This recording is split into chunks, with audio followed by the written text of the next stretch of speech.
This is Cyan Bannister, a name and face some of you might recognise from an All In podcast more than a year ago.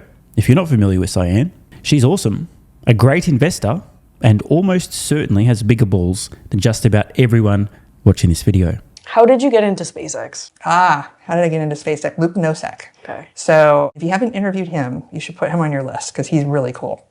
So Luke is part of the PayPal Mafia. He's the co-founder of Founders Fund, the co-creator and inventor of PayPal. And he went to college with my husband, Scott Bannister, and Max Levchin. And they met in a computer lab back at University of Illinois. Interestingly, Max had to stay because his parents said, you can't drop out. You have to get a degree before you go to Silicon Valley. So, Oh, bro. I just cringed at the thought of somebody's parents pressuring them to stay in college. I would have told Martin to go get fucked if they tried that. Anyway, Max has done well for himself, so I guess it worked out okay. But man, that's rough. Scott and Luke basically came out west together, and they had walkie-talkies because there were no cell phones at the time. I've got a fun picture of this, by the way. And eventually, Scott started a company called Submit, which sold to Link Exchange, which got bought by Microsoft. And he ended up working with Bill Gross and going kind of on his own path. But he was one of the first investors in PayPal and was on the board. And then, of course, Max ended up starting PayPal, teamed up with Luke, and then eventually Peter came on board. And then the Elon part also happened. And so Luke, formed a... By the way, just some quick context. The Elon part meaning X.com, which was Musk's financial services company, which eventually folded into what was then henceforth known as PayPal. Relationship with Elon, and I would say probably was his strongest second believer. I've never seen anyone champion a company or a person with more heart than Luke. And so I didn't know Elon, and Scott kind of barely even overlapped with Elon at PayPal. So there was no connectivity there. A lot of people, the number one thing they ask me is, what's it like to meet Elon? And I'm like, well, I only see him at weddings. Really? Yeah, like he's like a wedding guy.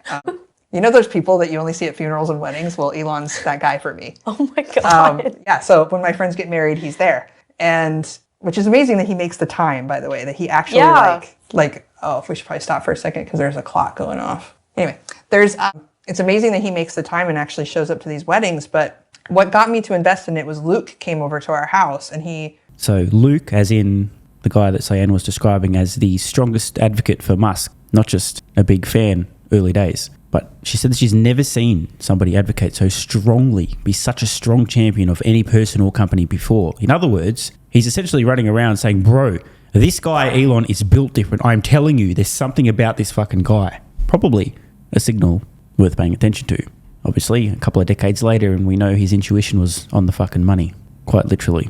Pretty much, he's a very emphatic person, and he wears like these Vibram shoes, and he gets on the floor and he's like, Bannisters, I need you to dig through your couches, whatever, money that you have that's spare, anything liquid you have, I need it. SpaceX needs it. Oh my God. And at this time, the rockets were blowing up on the launch pad. People all around were just like, private citizens have no business, in space. And that's why it's failing. A lot of people don't realize that in order to get an airplane in the sky to fly, we had to crash a lot of planes. And this type of engineering is not easy, and it involves a lot of failure. And failure is part of the progress. And so a lot of NASA people knew this. They knew in order to get a rocket, you've got to fail. And a lot of people said he'll never have reusability. He'll never be able to do it. But it was Luke's conviction. And at the time, I had just exited from Ironport. I had my first liquidity event. And I was like, what do I do with this? Mm-hmm. And so Luke and Scott convinced me to put everything that I made in Ironport when we sold to Cisco into SpaceX. What? They basically said, if you're an able-bodied person, you're infinitely employable, you're young, you have a safety net, this is what you do with it. And I was just like, YOLO. So I did it. And then the absolute balls to do that. This is just awesome. Now, maybe I'm extremely biased because I have executed a comparable investment strategy, piling essentially every dollar I had into Tesla over the span of a decade. Where else will you hear, apart from some fuckwit on YouTube who makes content, where will you hear of an investor doing something like this? Just putting it all, early by the way, into a company. SpaceX in this case, while they're currently blowing up rockets. I have such a high level of respect for Cyan. Now, important context which she pointed out. Back then, quote, being infinitely employable, meaning she's relatively competent. You can always get a job. If this goes to zero, you'll be fine. This was also part of my own sort of philosophy when I was loading up on Tesla. If the shit hits the fan, that's fine. I don't need this money. I can rebuild. I have plenty of skills. I can learn new things. I'll be okay. Helps me sleep well at night. So this was not an extremely reckless decision. The context matters. If a person randomly came upon a pile of cash, an inheritance, they won the lottery or so on, they didn't have high earning capacity, a high level of competence, the ability to learn new skills, they weren't valuable to the marketplace, they couldn't get a job, start a company, and earn a very good living to rebuild after such a financial loss, it'd be a different story. But just imagine you're sitting on a pile of cash, having been an early employee at a company that was later acquired, and after a friend who personally knows this guy that you might occasionally see at weddings is essentially saying he's built different. I'm telling you, you guys have to invest everything you've got in this company. I'm telling you. Imagine actually doing it. Legendary stuff. It takes serious balls and a high level of trust in your friend. This decision surely took three things. A high level of trust in the judgment of your friend who's urging you to go all in on SpaceX stock. A high level of belief in your own abilities. If it doesn't work out, that's fine. Go get a job somewhere, start a company, I'll be fine. I don't have a scarcity mindset. I'm competent, capable, I can add value. I don't need this money. I can get more, but I'd like this money to do something more useful than just sitting around wasting away due to inflation. I feel very much like I'm describing how and why I ended up going all in on Tesla, by the way. And the third thing, some serious fucking balls. Afterwards, I was like, what have I done? Because I had a startup at the time that was struggling that I was building. And I was like, wow, I just literally put all my chips, on a color and just let it ride for 20 some odd years now.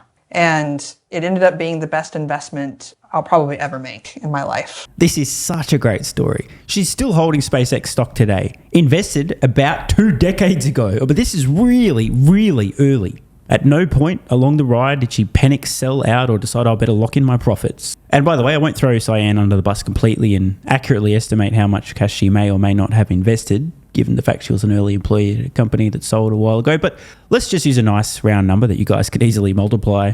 Call it $100,000. Let's just imagine it was $100,000 invested back in SpaceX. Iron Port sold to Cisco mid-2007. So let's see what SpaceX was worth back then and how much that investment has grown since. So SpaceX's valuation, give or take, was around $300-ish billion. We're just using some rough numbers here. You guys can do the exact homework if you want. Today, it's increased to a slightly different and higher valuation that doesn't end with million or billion. We're now into the T's. And assuming there was no additional investment, so there's going to be some dilution, probably in the vicinity of like 1,000 times return, possibly meaningfully higher, but let's just use that round number as well. So $100,000 20 years ago, having grown 1,000 times, which could be a pretty conservative estimate, and obviously the 100,000 is just a random number. The math's pretty easy on this. 100,000 in would now be 100 million. Not bad. Now, just to be clear, I mean, with dilution, could be as low as maybe 500 times or possibly as high as 2,000 times, but just some really rough numbers. One decision about 20 years ago, which required some courage, conviction, trust in the judgment of a close friend who was Musk's biggest advocate, a lot of self-belief and self-confidence in her own capabilities, knowing that if the shit hit the fan and the money turned to zero, no problem, I'll be fine. This is such a great story. And it ended up being the best investment I'll probably ever make in my life. It's completely changed the trajectory of my life. And yeah. That is insane. Yeah, at the time, it did not look like the smartest investment. At the time, I had friends who were just like, you just lit your money on fire. And you didn't Yet, she's still holding 20 years later. sell any of it? No. What? No, not I mean, I diversified a little bit, like when I was at Founders Fund, but for the most part, no. Wow. I'm glad I asked that story. Yeah, That's it's a good insane. one. What did that teach you about risk? What did it teach me about risk? Well, a lot of people already know my background story. I was homeless for a period of time, and I had to take a lot of risk being a homeless person. But at the same time, I had a lifetime of conditioning of people saying, you need to get a job that has a retirement plan, a 401k, or some sort of pension. And then if you ever have any savings, you should be putting it into, the S&P 500 or buy land or things that are less risky. When my peers and my friends were telling me, no, you need to actually put it into high-risk startups, because the alpha is there, and they started explaining me words that I had never even heard before. I didn't even know that angel investing was a category of investing you could even participate in.